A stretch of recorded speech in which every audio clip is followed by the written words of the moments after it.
Il y a 50 ans, le Woodstock provençal virait au fiasco.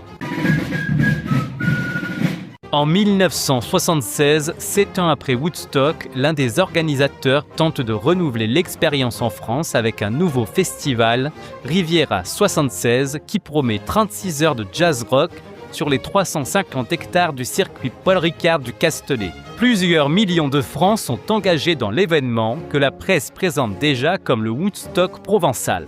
À l'affiche, Joe Cocker, Jimmy Cliff, Magma ou encore Betty Davis. Mais à l'ouverture le samedi 24 juillet, seulement 30 000 personnes sont présentes, loin des 100 000 attendus dont beaucoup sont entrés sans billets. À cela s'ajoute un terrain sec et caillouteux malgré les promesses de camping et de baignade.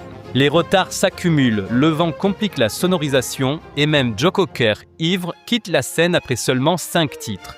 En coulisses, une partie de la billetterie aurait été détournée et plusieurs artistes ne seront jamais payés. Riviera 76 se solde par un échec financier, mais restera pour beaucoup un souvenir inoubliable. Allez, poutou poutou les têtes d'oc!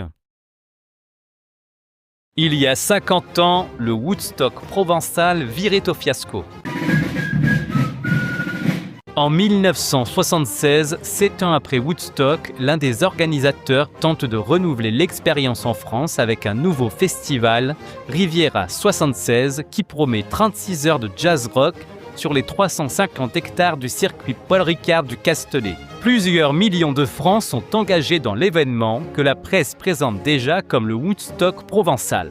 À l'affiche, Joe Cocker, Jimmy Cliff, Magma ou encore Betty Davis. Mais à l'ouverture le samedi 24 juillet, seulement 30 000 personnes sont présentes, loin des 100 000 attendus dont beaucoup sont entrés sans billets. À cela s'ajoute un terrain sec et caillouteux malgré les promesses de camping et de baignade. Les retards s'accumulent, le vent complique la sonorisation et même Joe Cocker, ivre, quitte la scène après seulement 5 titres.